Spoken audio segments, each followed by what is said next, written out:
We're back, baby! Fresh from having COVID, Doc is back behind the mic. And welcome back to TLDR. I'm your friendly host, Backcracker Dr. Joe. With me, as always, is my hunk in crime. And Nick, we are at it once again. The Woodward and Bernstein of the DSG have knocked it out of the park. Yes, we did, and I'm honestly surprised that that's the way you went with this. I thought you were going to start complaining because there was a development late in our interview that we had with John Lees where I called dibs on a book that he recommended to us, and now and it was definitely in my opinion, it was the best of the three that he brought up, and now you're going to have to sit and wait on that one. So sorry, not sorry, Joe. Well, that's the name of the game. I do it to you all the time. It's about time you fucking sack up and take one from me. So. Wow. Okay, there it is. But we are fresh off an interview with John Lees, and for those who aren't familiar with that name, we've talked about Hotel on this program quite a bit. Joe just talked about Crimson Cage last week. He is the writer of both series. So we talked about him and the amazing stories that he's told and the amazing artwork that his co-creators have put forth. It was a really, really fun conversation. Didn't realize he was Scottish beforehand too. I don't once you made contact with him, you'd mention it to me because of the time difference. But always fun. We're having a presence across the pond, I would say at this. Yeah, point. we Kieran Gillen and Cy Spurrier, both English, and then Stephanie Hans, I believe from France. So awesome. I love the Scottish accent. It was great, and he's a great storyteller. We laughed a ton. I can't wait for this interview to this fireside chat to drop because it was just all around a great time. And there was one thing he said, I had to mute my mic because I was laughing so hard. Yeah, it just had me rolling. So good stuff. I can't wait for everyone to listen to it. Ton of fun. And of course, to get all the interviews that we do and every episode that we do get delivered right to your listening devices, make sure you subscribe to the show wherever you listen to us. So if you're coming across us on Twitter or YouTube or Facebook or anywhere, Doc's Twitch right now, make sure you go find us Apple Podcasts, Amazon Music, what is the other, Audible, Spotify, Stitcher, Geeks Worldwide, SoundCloud, wherever you listen to your podcast, we are there. And if you find us on Twitter and we're not where you listen to podcasts, let us know and I will make sure that we are there. And of course, you can find us on, you already found us on Twitter or one of those socials. We're also on Instagram where Joe does a ton with highlighting awesome artwork across the industry and everything. So make sure you go find us there. That way you never miss a bit of episode or awesome content that we're giving you guys week to week. Also, and speaking of awesome stuff that we got this week, we finally got some shit from Thor, Love and Thunder. And of course, I talked about a little bit on Change My Mind, which is more movie-centric and show-centric podcast as part of the DSG. Absolutely love the shit that we got, Joe. What was your big takeaway? Well, I've had to call the doctor several times because this thing won't calm down.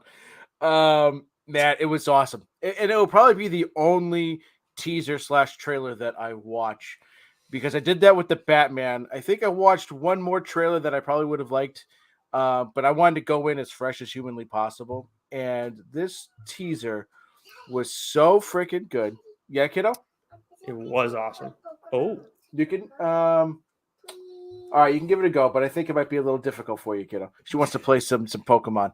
Oh, wow. Okay. Kid loves it. But it was everything I wanted because it showed you a bunch of great stuff without really giving anything away. We get some Guardians. We see Fat Thor training on the chains, which that was your favorite part. Yeah, that was hysterical. We get just a smidge of Jane Foster, which I loved. And I mean, it was just perfect. It was a perfect teaser.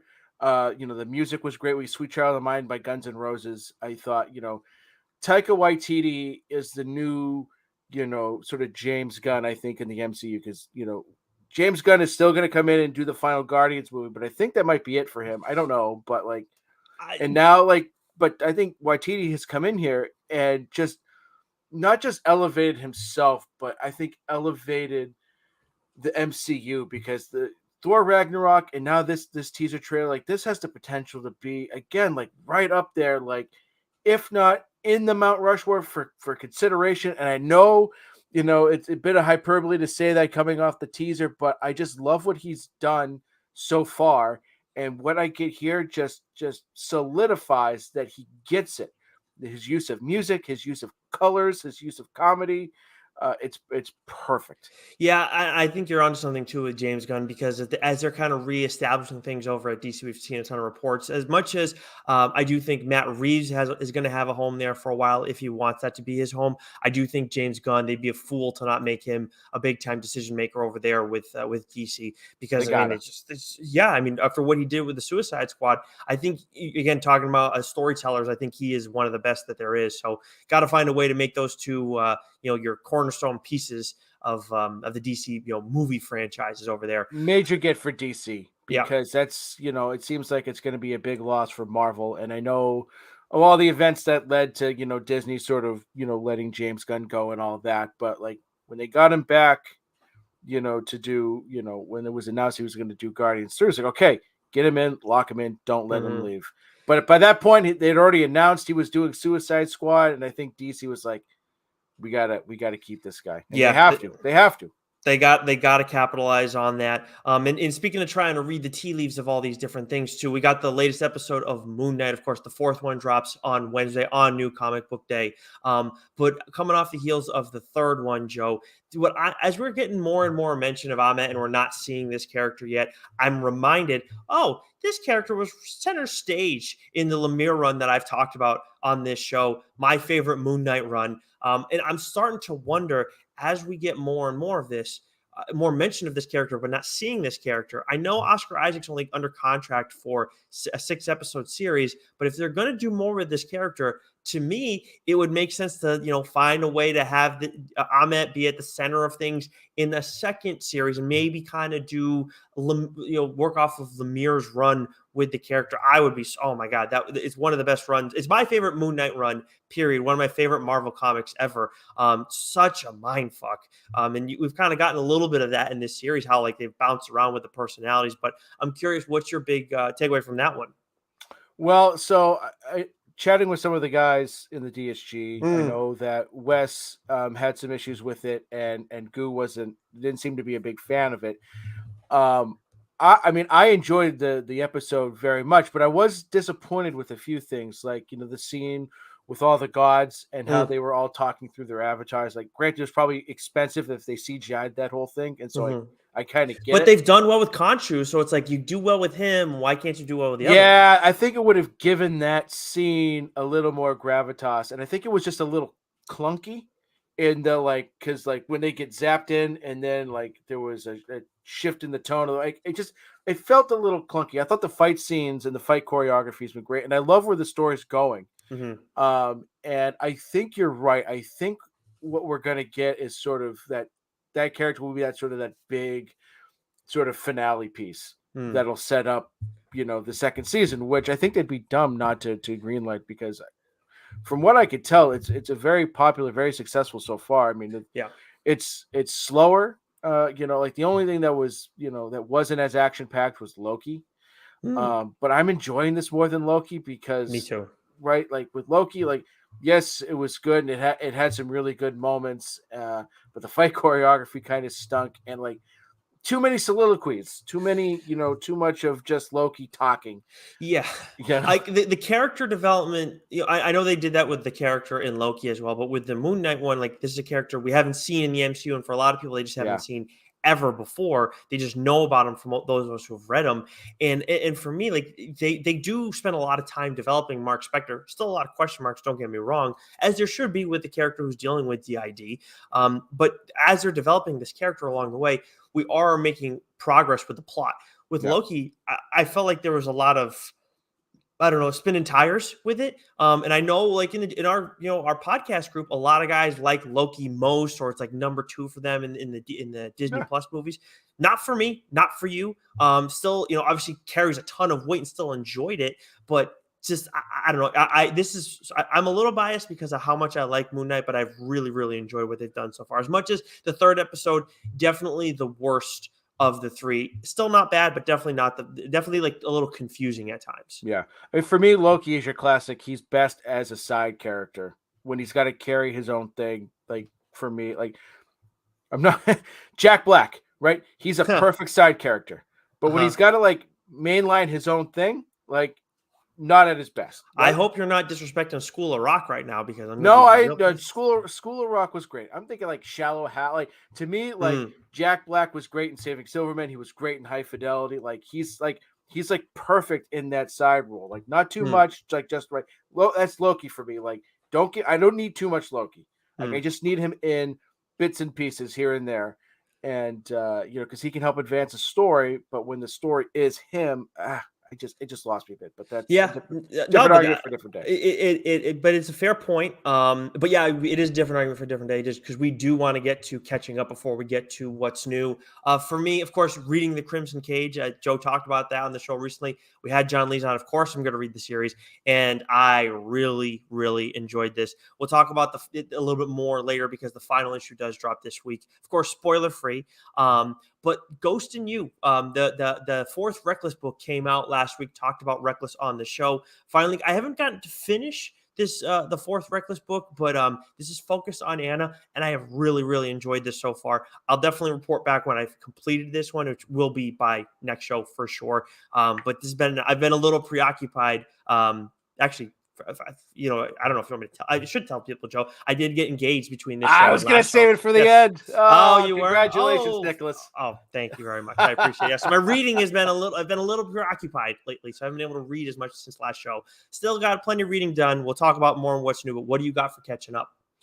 So I caught up on the Rush issue 5. The Joneses from AWA. I thought it fits really well within the Resistance universe. I know we had this talk about Knighted and Knighted and Telepaths and all that, but like I thought it was a very, very solid first issue. And then 2 books, one of which I bought just on a whim because I love the cover, and it was from Source Point Press, Cover of Darkness. I read the first 2 issues, enjoyed them very much. I went to buy the 3rd issue on Comixology, and it was unfucking readable. Not the story itself. I couldn't read the story because what Amazon had said is the first time it's ever happened on Comixology. I physically literally couldn't read the pages. That's good. Because Comixology is not like really important to comic book readers at all. I'll be heading to Newbury Comics to see if they have it, because that's where I bought the first 2 issues. So hopefully they'll have the 3rd. But if they don't, like, I don't know how I'm going to read this.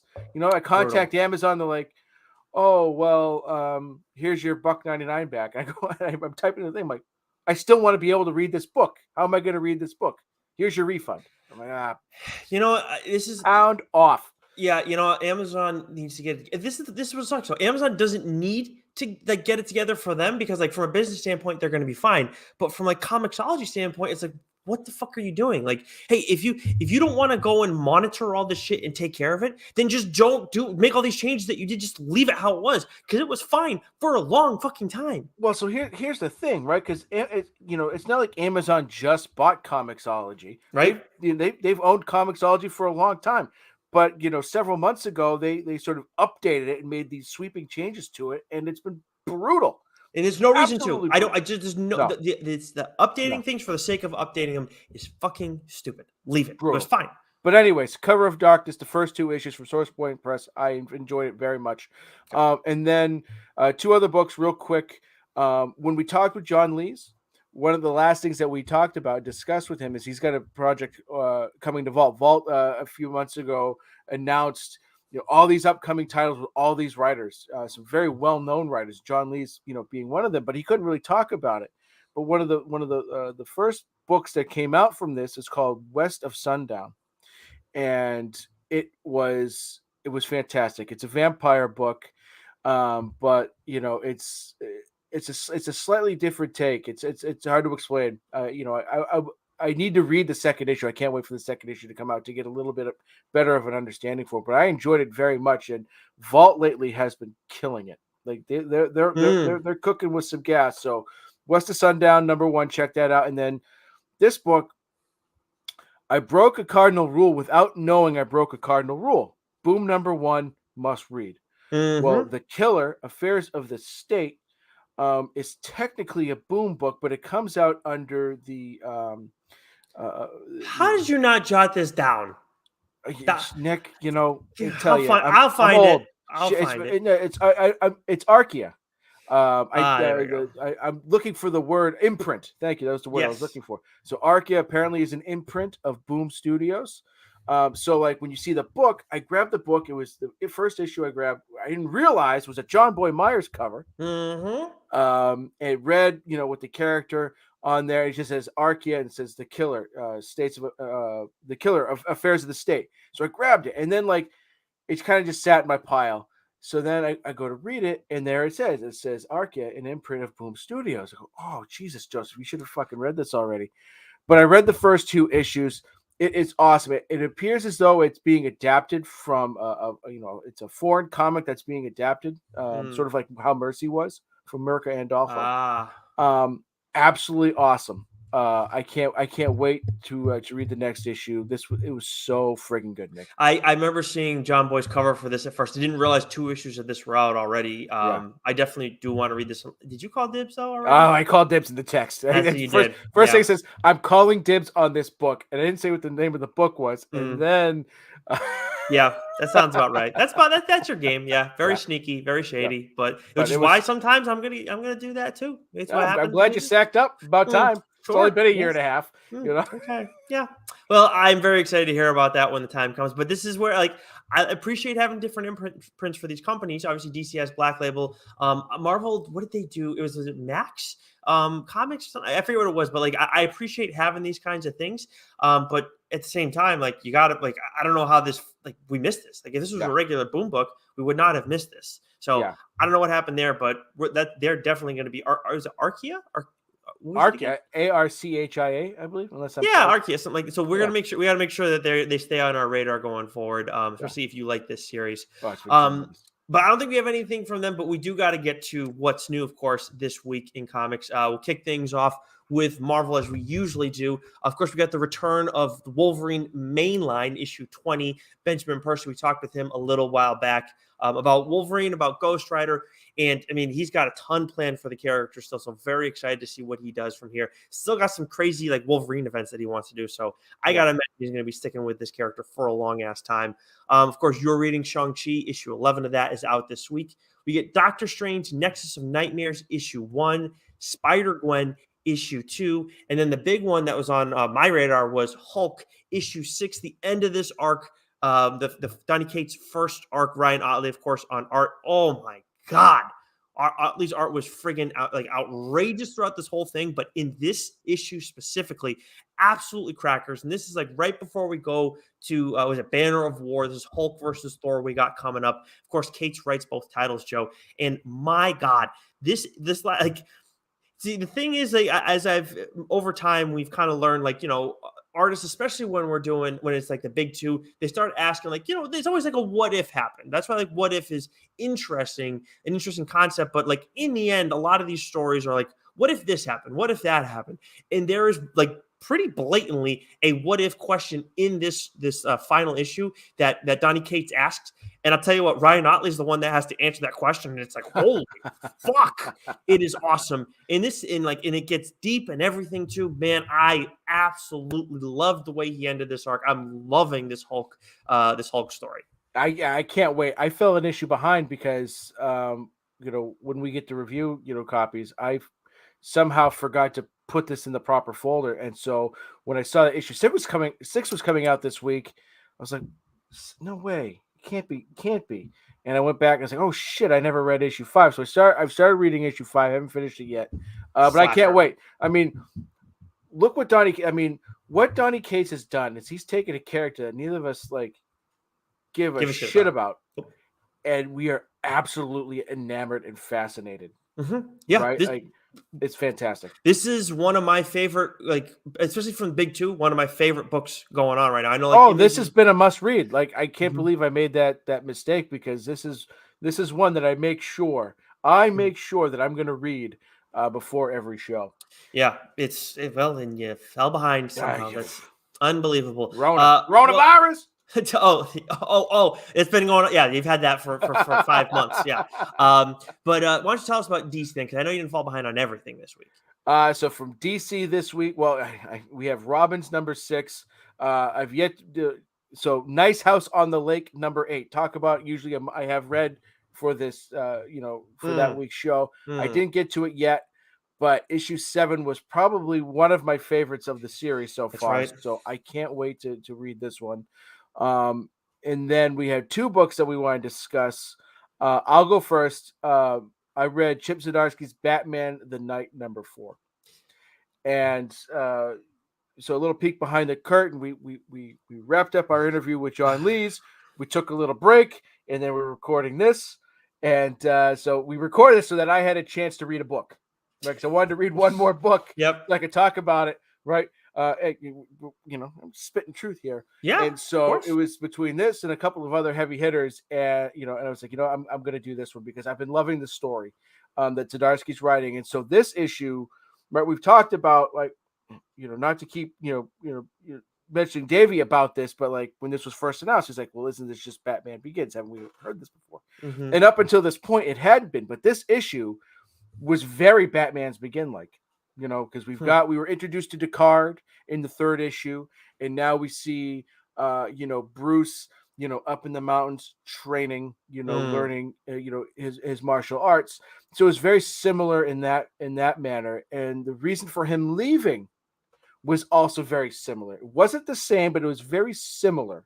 Mm-hmm. But there were enough changes in with Zdarsky's writing and his depths of characters, and he's introduced someone in this issue that I think was going to play a bigger role later on. Yeah, I've been loving this series, and I've been on top of it. Did fall behind again because things that were going on over the course of the weekend. How much are you gonna fucking milk that, by the way?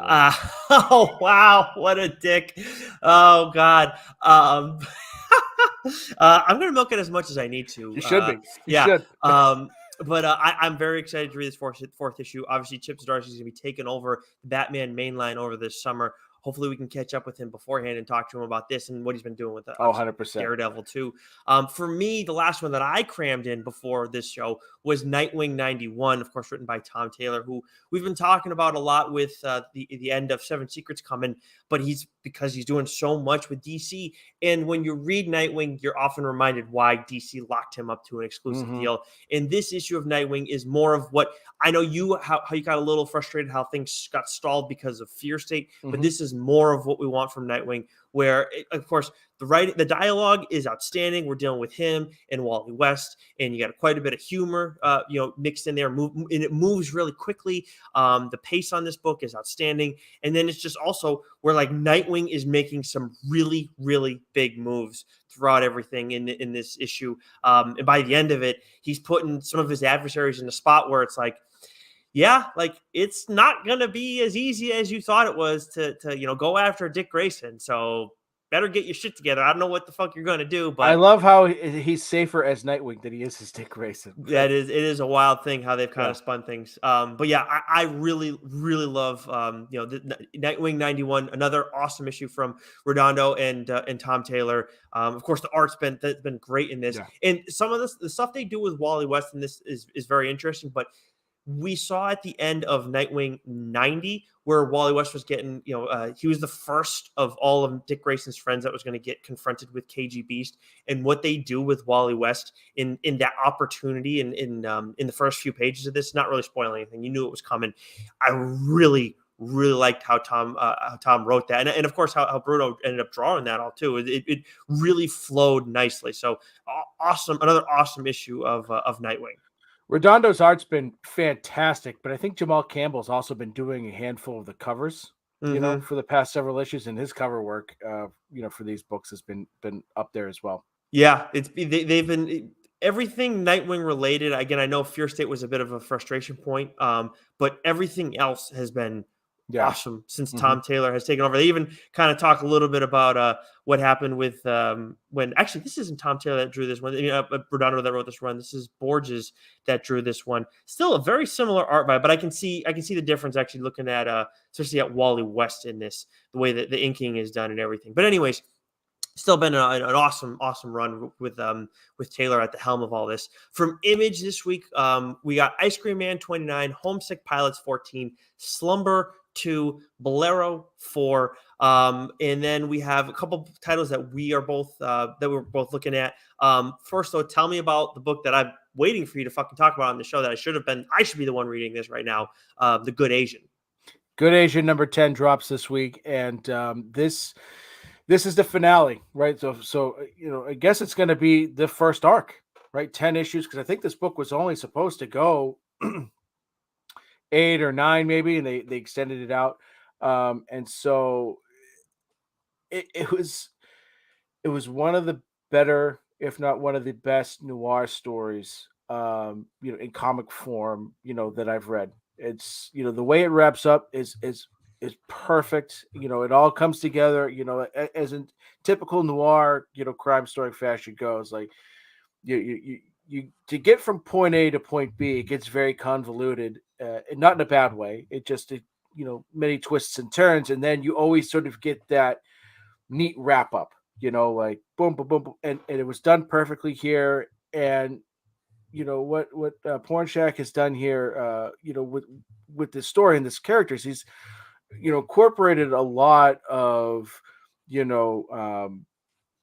early U.S. history when it comes to immigration, especially with the Asians, and he talks about that a lot throughout the book. But then, sort of at the end, when he's describing, and Edison Hark, will be back, to deal, bop, bop, bop, bop, bop, bop. And so the journey that character takes is tremendous, and how the story it was such a good book. I can't wait to talk about it. Oh, you can't? Well, we're past the first arc and we haven't done it yet. So what the hell? Well, you keep yapping your mouth. I might make you wait even longer. You are a terrible friend. One book you can't make me wait on anymore, though, is Philadelphia. And we got issue 21 of that. And of course, we've been getting a ton of stuff with George Washington, who was introduced a few issues back.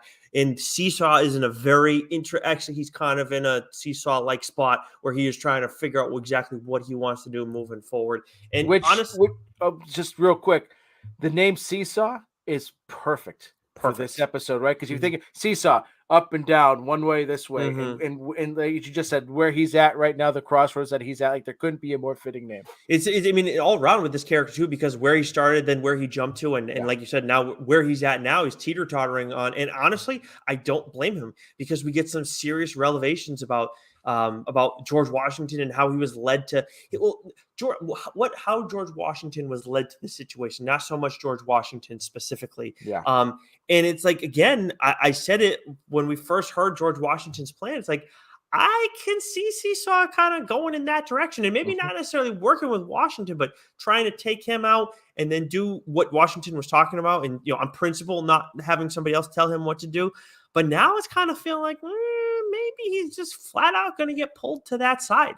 And we find out about another new character that's going to get involved. We find out in the very end of the story, and obviously we're not going to talk about that on here at this stage in the game. But I mean, what is it? Jason Shaw Alexander and Rodney Barnes have been kicking ass with this. But man, the stuff that they're doing with Washington right now and his involvement has really moved things forward with Seesaw, and I'm loving every bit of it. And this is some of Alexander's best art in the series. This particular issue was awesome, and some of those action scenes that we got there, and killing it.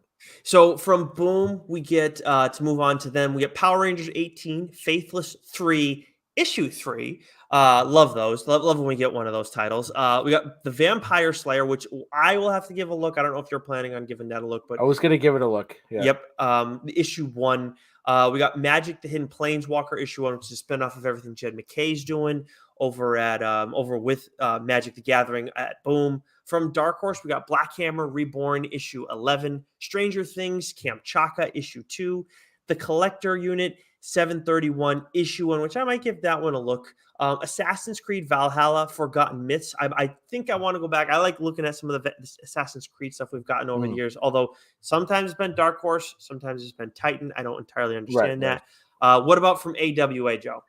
So, according to League of Comic Geeks, Knighted issue 5, the finale of that is coming out this week. Take that with a grain of salt. But looking forward to that. We didn't, we got a bunch of recopies. This unfortunately wasn't one, so maybe it's not coming out, but we'll find out soon enough. But the two books we 100% know are coming out Read them both.